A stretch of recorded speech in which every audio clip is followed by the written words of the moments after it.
So, Sterling and I just got back from Endgame, so it's 3:20 in the morning. So we're like barely alive. But we wanted to do a quick non-spoiler little tidbit. You got anything specific? I mean, the main thing that sticks out is, yeah, it was a 3-hour movie, but it didn't feel like a 3-hour movie. No. Because I know when you're taking 10, 11 years, like, you need all that time to kind of tie up all your loose ends. And I know there was the main arc, and then there was a bunch of other stuff going on too. So it's like you needed that time to wrap everything up. Yeah, no, I agree with that. Because, like, you end up having a scenario where you have the main story arc. Obviously, it deals with Thanos and all that kind of stuff. But just like in the first one, you've got 7 other mini arcs that are going on in order to make that arc work. So you're constantly going back and forth between the different ones, and so it doesn't seem like a 3-hour movie very, very much. It doesn't seem like an hour movie either. I mean, you're sitting there, but yeah, it's not nearly the. It doesn't feel like a juggernaut necessarily. So stay on brand. I like it. Yeah. And for people, actually,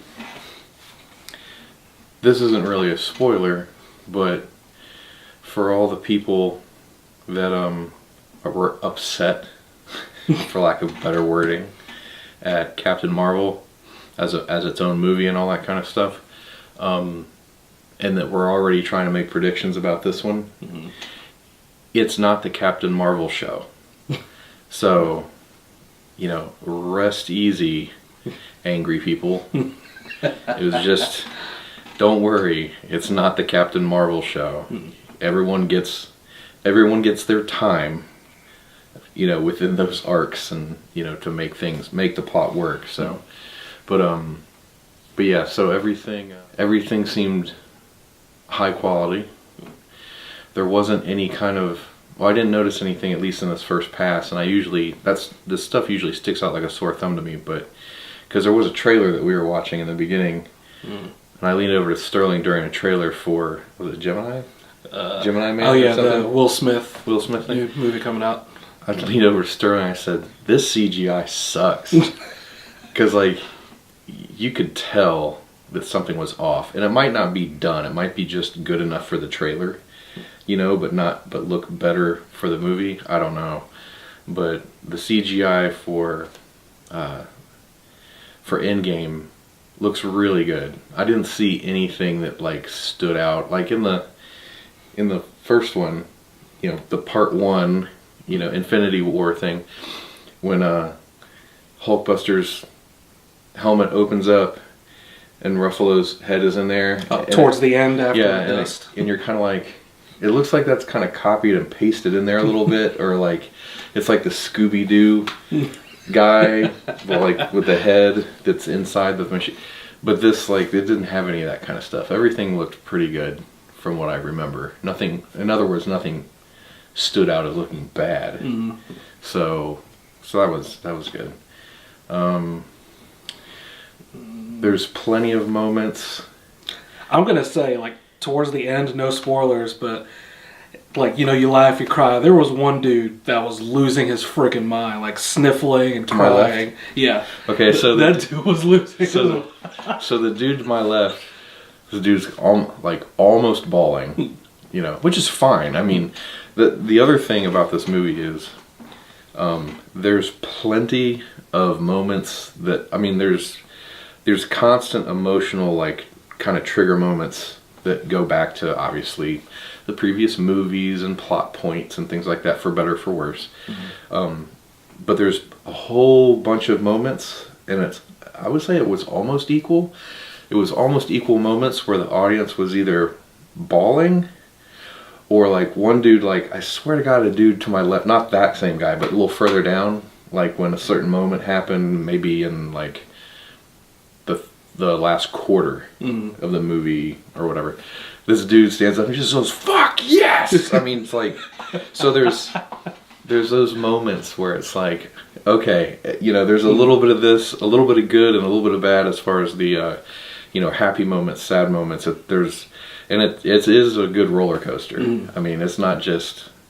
It's not CGI fest constantly the whole time. Yeah, there's one thing that's I don't want to say this is a spoiler because it doesn't really have anything to do with the plot. But when the credits are rolling, because it's a little different. So Sterling and I sat there till the very, very, very, very end when like the screen shut off. Yeah, and we've been conditioned. Yeah, everyone's been conditioned to do that. So one of the things to keep in mind is, they show all the names of the different actors, and there's the original Avenger team gets kind of a special treatment on the credits. When they get to the original thing. So that was kind of cool. But once the scroll happens, you can leave. There's no post-credit stuff. So if you want to sit there because you feel like you want to complete it, like you always have. If you just love the film score, you just want to sit back, then by all means. But you're not going to be missing some special thing that creeps to another film or anything like that. Because, and we talked about this before, but on the drive home, but this wraps up a 10-year story arc, basically. So there's no bump into something else, because this is the end of that storyline. Now, the other Marvel movies that'll come out and other things that will happen, they'll probably do that if it leads to someone else or leads to something else or whatever.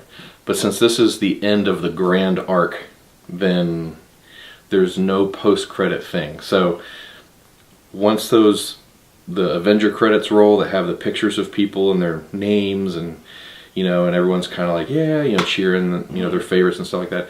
Once the screen goes black and it starts to roll the credits, go to the bathroom. Go do whatever you need to do. You're not going to miss anything. So don't feel like you have to sit there and, pee your pants or something because you held it to the very end. So, but I mean, I think that's pretty much it, because I know we're trying to keep this. There's a lot of stuff I want to talk about, but we'll save that for a spoiler. And in some of this, I want to edit some of this down after we look at it. I want to edit some of even this down, because some of what we said, I don't want people to misconstrue as like giving something away, because we really didn't. There's no plot points. There's no major things that we said or mentioned or anything like that. Nothing that would be out of the ordinary of what you would expect of a part 2 movie. Obviously there's flashbacks to the first movie or things like that, and that's all well and good because that's part of the storytelling. But there's no giveaway on like a plot twist or a major event that we've said here at all. So, but anyway. So today's Thursday, or technically it's Friday. Sure. Okay. Because it's 3 in the morning now on a Friday. But so yeah, we saw it Thursday night at 11 o'clock with previews and everything. It's 3 hours, 1 minute, and then 20 minutes of previews, give or take. And then credits, obviously, or I don't know if the credits actually count as part of that 3 hour, but I'm sure they do. That's total runtime. But so anyway, that's about it. So I'll try and get this up tomorrow on Friday for anyone that wants to dive into a couple of them, a couple review spoiler-free things before they go see it. Totally worth it. Yeah, I wouldn't change anything. And the story is so thick that I don't know if you could. Like, I don't know if there's a different way to tell it. Yeah, because it was there were a lot of fan servicey like moments, but it didn't hinder the story that was going on. So, but we'll get into that in the next spoiler video. Yeah, we're gonna wait for Jason and Mary and Gustav and a couple others to see it, and then we'll probably get back together. And by then it'll be like way late, and people won't really probably care much about it. But we'll do an actual like discussion about it, but I want to wait until just a few key people. Yeah, a few key people have seen it, because right now it's just the two of us. So, but anyway, all right. Until next time. Bye. Night night.